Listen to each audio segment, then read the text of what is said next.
Let's be real for a second here. You know exactly what feeling I'm talking about, right? That absolute creeping drain in your bones after a conversation that was supposed to be completely normal. It's that heavy, psychic exhaustion that just clings to you after a long team meeting or maybe a phone call with that one friend who is, yet again, at the absolute center of a swirling vortex of drama. It's a very specific kind of tired. It's not that satisfying ache of a hard day's work. No, no. This is a hollowed out soul level depletion. And in today's explainer, we are going to talk about exactly why certain people act like an emotional black hole, and far more importantly, how you can stop them in their tracks. Welcome to the explainer. What we're looking at today is definitely not some fluffy guide to protecting your vibes with hollow affirmations. No, consider this your wake-up call. This is a proactive, tactical playbook. We're going to drag a very toxic dynamic right out of the shadows, understand exactly how its seductive pull works, and teach you how to build an absolute fortress around your mental and emotional bandwidth. All right, so here's our roadmap for today. We'll be hitting 5 key areas. First, spotting the threat. Then, the empath's dilemma. 3, in-the-moment defenses. 4, forging fierce boundaries. And finally, number 5, reclaiming sacred energy. Okay, starting right off with section 1, spotting the threat and identifying this dynamic. Let's get one thing straight right out of the gate. We're not talking about literal cape-wearing monsters or creatures of the night here.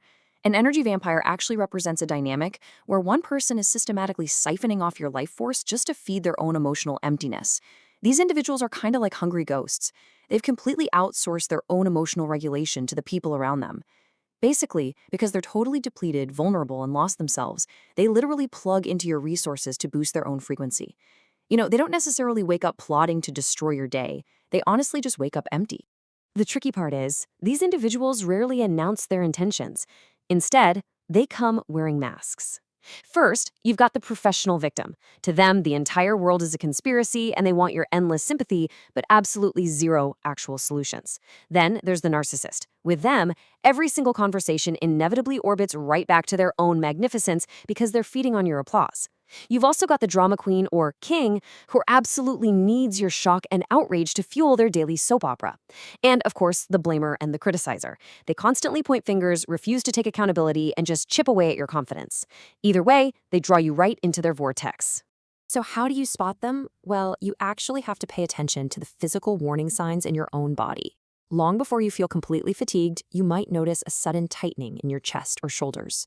Or maybe you get this weird mental fog, like your mind is literally shutting down as a protective measure, making it super hard to even concentrate. You'll probably feel a growing irritability or just a really sudden urge to escape the room. And look, this isn't just tiring in the moment. Prolonged exposure to this kind of stress can actually spike hormones like cortisol, which weakens your immune system and leaves you with this cellular level fatigue. New York Times bestselling author Dr. Judith Orloff puts it perfectly with this quote. It really captures the stark reality of the situation. That hollow, exhausted feeling, it's not just in your head. Whether it's a super obnoxious party guest or just a friendly coworker droning on about their 10th breakup, the end result is exactly the same. It is a genuine, measurable, energetic drain. Moving on to section 2, the empath's dilemma. Let's talk about why you are the target. So you gotta wonder, why is it always you? Why do you keep getting caught up in this guilt trip tango, always left feeling exhausted? Well, it's usually because your open, loving heart acts as a massive beacon for people desperate for emotional fuel. See, society teaches us this really misguided version of compassion, the idea that you have to set yourself on fire just to keep other people warm. It's basically a spiritual bypass for self-sabotage, right? Offering yourself up as this perpetual sacrifice and emotional dumping ground. But true empathy, that involves maintaining fierce boundaries. You can totally wish someone well without trying to fix their unowned pain.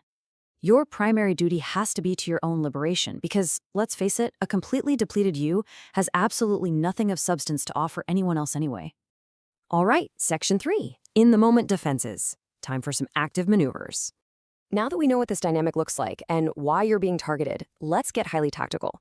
Your very first maneuver is what we call the gray rock method. Since energy vampires feed on reaction and drama, your goal here is to make yourself as uninteresting as a literal plain gray rock. If they try to reel you in, just keep your tone totally neutral. Give them really brief, factual, totally boring answers. Do not show animated body language. Don't share any of your personal problems, and whatever you do, do not offer advice. By totally withholding the emotional engagement they crave, you essentially starve the vampire, and they will naturally lose interest and just move on. But hey, if being a gray rock isn't quite cutting it, you need to execute a smooth, quick exit strategy. Energy vampires absolutely thrive in those open-ended conversations where they can just slowly bleed you out. So stop it before it starts by establishing a strict time limit right up front. Literally say, hey, I only have 15 minutes before I need to make a call. Have confident exit phrases in your back pocket and don't apologize for using them.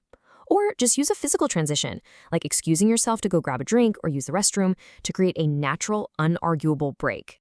Alternatively, you can pull out their redirection tactic. Let's say your coworker is just relentlessly droning on and on about their terrible day. Just politely intercept it. You might say something like, speaking of workdays, did you hear about that new project starting up next month? See what you did there? You seamlessly connect their negative complaint to a totally neutral topic. You completely bypass the negativity and instantly shift the entire trajectory of the conversation. Which brings us to Section 4, Forging Fierce Boundaries. Let's talk about building your fortress. Look, quick exits are a fantastic short-term fix, but establishing fierce, long-term boundaries, that is how you build an actual fortress to protect your sanity. Now, setting these boundaries can feel insanely uncomfortable, especially if you're a natural people pleaser. So you need to have your scripts ready to go. Notice on this table here, there are 0 long explanations, no justifications, because the second you justify, you just hand them a loophole to argue with. Remember, no is a complete sentence. Using direct, firm statements like, I am not available for this, is your absolute best armor. You just state your reality, and you hold the line. And finally, Section 5, Reclaiming Your Sacred Energy. This is the aftermath protocol. Getting away from the vampire is really only half the battle. Now, you actually have to recover the life force that got siphoned away.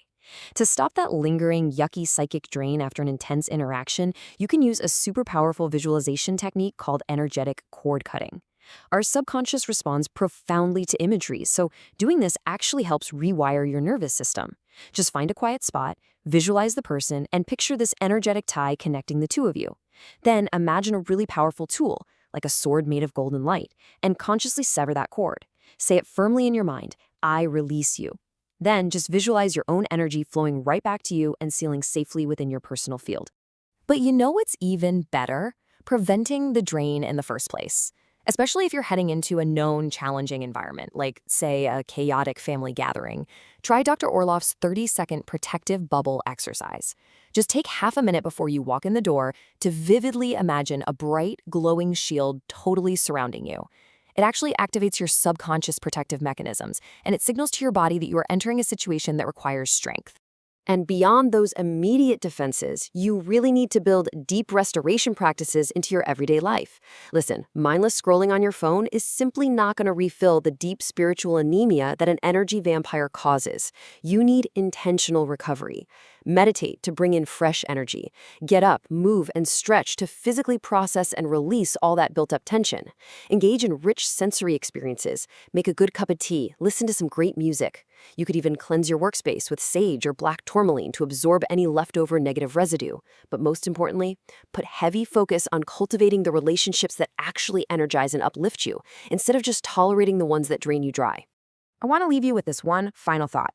Think about it. Your energy is literally the currency of your devotion.